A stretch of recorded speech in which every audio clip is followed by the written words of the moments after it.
రేపు దుబాయ్లో భారత్ పాకిస్తాన్ మధ్య హై వోల్టేజ్ మ్యాచ్ జరగనుంది. ఛాంపియన్స్ ట్రోఫీలో బంగ్లాదేశ్ పై గెలిచి మంచి ఊపులో ఉన్న టీమిండియా పాక్ పై గెలుపు సాధించాలని పట్టుదలతో ఉంది. ఇక దుబాయ్ ఇంటర్నేషనల్ క్రికెట్ స్టేడియంలో జరుగుతున్న ఈ మ్యాచ్ పై క్రికెట్ అభిమానులు ఎంతో ఆసక్తిగా ఎదురు చూస్తున్నారు. టోర్నీ అంతా ఒకెత్తైతే దాయాది దేశం పాకిస్తాన్తో భారత్ తలపడుతున్న మ్యాచ్ మరో ఎత్తుగా భావిస్తున్నారు. మరోవైపు పాకిస్తాన్ జట్టు తొలి మ్యాచ్లోనే ఓటమి పాలైంది. టీమిండియా పాకిస్తాన్ జట్టు సూపర్ సండే మ్యాచ్ కోసం సిద్ధమయ్యారు. ఈ రెండు జట్లు 8 నెలల తర్వాత తలపడుతున్నాయి. న్యూజిలాండ్తో జరిగిన తొలి మ్యాచ్లో ఓడిపోయిన పాక్ ఇప్పుడు డూ ఆర్ డై పరిస్థితిలో ఉన్నందున రెండు జట్లను ముఖ్యంగా పాకిస్తాన్కు ఇది కీలకమైన మ్యాచ్ కానుంది. 2017 ఫైనల్లో పాకిస్తాన్ చేతిలో ఎదురైన ఓటమికి ప్రతీకారం తీర్చుకోవాలని, సెమీఫైనల్స్ అవకాశాలను మరింత బలోపేతం చేసుకోవాలని భారత్ చూస్తుంది. దుబాయ్ అంతర్జాతీయ క్రికెట్ స్టేడియంలో జరగనున్న ఈ మ్యాచ్లో పాకిస్తాన్ ఓడితే టోర్నీ నుంచి అవుట్ అవుతుంది. ఇక భారత్ గెలిస్తే సెమీస్కు చేరుకుంటుంది. Dubai international cricket stadium pitch సాధారణంగా స్లో ట్రాక్గా ఉంటుంది. ఇలాంటి పరిస్థితుల్లో బ్యాటింగ్ సులభం కాదు. కొత్త బంతితో ఫాస్ట్ బౌలర్లకు సహాయపడుతుంది. ఇక మ్యాచ్ సాగుతున్న కొద్దీ స్పిన్నర్లు పని భారం కూడా పెరుగుతుంది. అంటే మొత్తంగా దుబాయ్ పిచ్ బౌలర్లకు అనుకూలంగా ఉంటుందని చెప్పుకోవచ్చు. ఇక స్పిన్నర్లు ఆరంభంలోనే వికెట్లు తీసుకుంటే వారిపై భారం తగ్గుతుంది.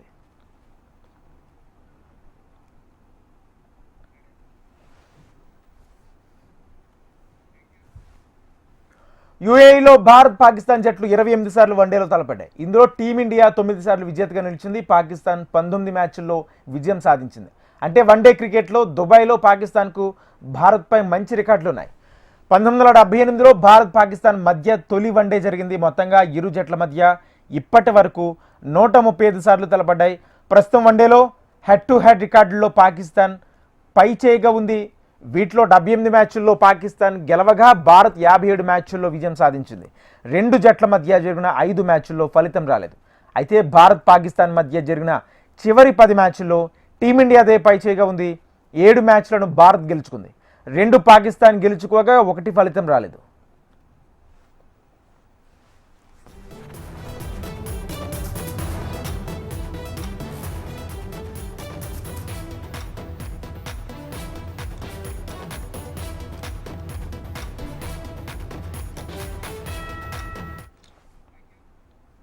ఇక చాలా సంవత్సరాలుగా భారత్ పాకిస్తాన్ రెండు జట్ల మధ్య ద్వైపాక్షిక సిరీస్లు జరగడం లేదు.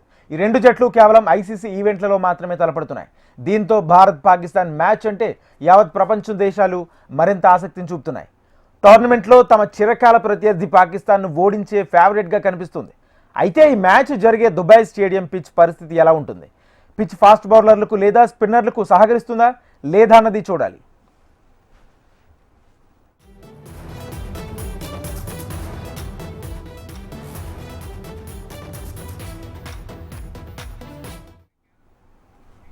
దుబాయ్లో రేపు జరగనున్న దాయాదుల పోరులో భారత్ విజయం సాధించాలని తిరుపతిలో క్రికెట్ క్రీడాకారులు ఆకాంక్షిస్తున్నారు. శర్మ, కోహ్లీ, గిల్ వారి వారి ప్రతిభను కనబరిచి ఒక్కొక్కరు సెంచరీ చేయాలని కోరుతున్నారు. టీమిండియా విజయం సాధించాలంటున్న తిరుపతి క్రికెట్ క్రీడాకారులపై మరింత సమాచారాన్ని మా ప్రతినిధి జేజీరామ్ అందిస్తారు. 3వ తేదీ దుబాయ్లో జరగబోయేటువంటి ఐసీసీ ఛాంపియన్స్ ట్రోఫీకి సంబంధించి ఇండియా వర్సెస్ పాకిస్తాన్ జరగబోతుంది. ఈ మ్యాచ్ అత్యంత విజయంగా కూడా అన్ని స్కోర్లు కొట్టాలని చెప్పి మన ఇండియా టీం తరఫున ఇక్కడ ఉన్నటువంటి తిరుపతిలో ఈ యొక్క ప్లేయర్స్ అందరూ కూడా చాలా ఆకాంక్షించేటువంటి సిచ్యువేషన్ అయితే ఉంది. అంటే ప్రతి ఒక్కరు కూడా నిన్న జరిగినటువంటి మ్యాచ్లో ఎక్కడ 101 కొట్టారు, 41 కొట్టినటువంటి కొంతమంది ప్లేయర్స్ పూర్తి స్థాయిలో ఇంకా సెంచరీలు కొట్టాలనేటువంటిది వీళ్ళ యొక్క భావన, వీళ్ళ మాటలు వినేటువంటి ప్రయత్నం అయితే చేద్దాం. సార్ చెప్పండి, రేపు జరగబోయేటువంటి ఇండియా వర్సెస్ పాకిస్తాన్ మ్యాచ్ని ఏ విధంగా మీరు ఆహ్వానించబోతున్నారు? చాలా ఆతృతగా ఉన్నాము, ఆసక్తిగా ఉన్నాము, కసి తీర్చుకోవాలని కసి మీద ఉన్నాము. ఎందుకంటే 2017లో ఫైనల్స్లో అదే పాకిస్తాన్తో ఫస్ట్ టైం ఐసీసీ ఛాంపియన్స్ ట్రోఫీలో పాకిస్తాన్ మీద ఓడిపోవడం, అది ఫైనల్లో ఓడిపోయాం. దానికి ప్రతీకారం తీర్చుకున్న దానికి ఈరోజు రోహిత్ శర్మ సన్నిద్ధంగా ఉంది. ఖచ్చితంగా ఒక ఘన విజయాన్ని సాధిస్తాము. పాకిస్తాన్ మీద అద్భుతమైనటువంటి విజయంతో భారతీయులకు గతంలో జరిగినటువంటి బాధని ఆనందంగా మార్చే సంఘటన ముందుంది.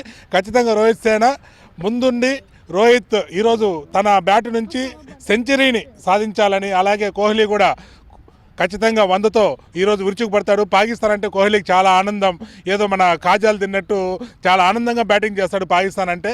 ఈరోజు కూడా కోహ్లీ బ్యాట్ నుంచి అద్భుతమైనటువంటి పరుగుల వరదను మేము చూస్తామని ఆశిస్తున్నాము. మీరేమనుకుంటున్నారు? రోహిత్ శర్మ టీంతో మొత్తం పాకిస్తాన్తో గెలిచాలనేసి కోరుకుంటున్నాం. అంటే నిన్నటి జరిగినటువంటి మ్యాచ్లో కొంతమంది తమ యొక్క ప్రతిభను చూపించారు. రేపు జరగబోయేటువంటి మ్యాచ్లో ప్రతి ఒక్కరూ తమ ప్రతిభను చూపించాలని కోరుకుంటున్నారు.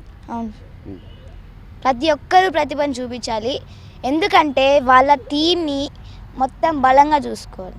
ఎట్టన్నా రేపు విరాట్ కోహ్లీ సెంచరీ కొట్టాలి. ఒక 2-3 సెంచరీ కొడితే మన టీం ఇంకా విరుచుకుపడుతుంది. రేపు మ్యాచ్ గెలుస్తుంది.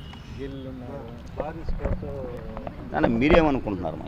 రోహిత్ శర్మ, శుభ్మన్ గిల్, విరాట్ కోహ్లీ మంచి పర్ఫార్మెన్స్ చూపిస్తే మ్యాచ్ ఖచ్చితంగా గెలుస్తాం. మన బౌలింగ్ ఆర్డర్ కానీ బ్యాటింగ్ ఆర్డర్ కానీ బాగా పర్ఫార్మెన్స్ చూపిస్తే మ్యాచ్ గెలుస్తాం. అంటే మీరు ఏ విధంగా ఆకాంక్షించబోతున్నారండి ఈ యొక్క మ్యాచ్ని? ఇండియా వర్సెస్ పాకిస్తాన్ అంటే ఎప్పుడు ఒక రైవలరీ లాగానే ఉంటుంది. సో నాకైతే చాలా ఇంట్రెస్టెడ్గా ఎక్సైటింగ్గా ఉంది.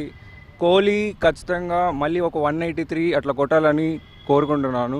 అండ్ ఓపెనర్స్ ఇద్దరు విజృంభించాలి. శ్రేయస్ కూడా మంచిగా రాణించాలి. అండ్ బౌలర్స్ అందరూ బాగా చేయాలి. అండ్ మొహమ్మద్ షామీ అయితే మళ్ళీ 5 for తీసుకోవాలని కోరుకుంటున్నాను. Thank you. మీరేమనుకున్నారు ఒక ప్లేయర్గా? ఒక ప్లేయర్గా బౌలింగ్ ఆర్డర్ పైన ఇండియా ఎక్కువ దృష్టి పెట్టాలని చూస్తున్నాం.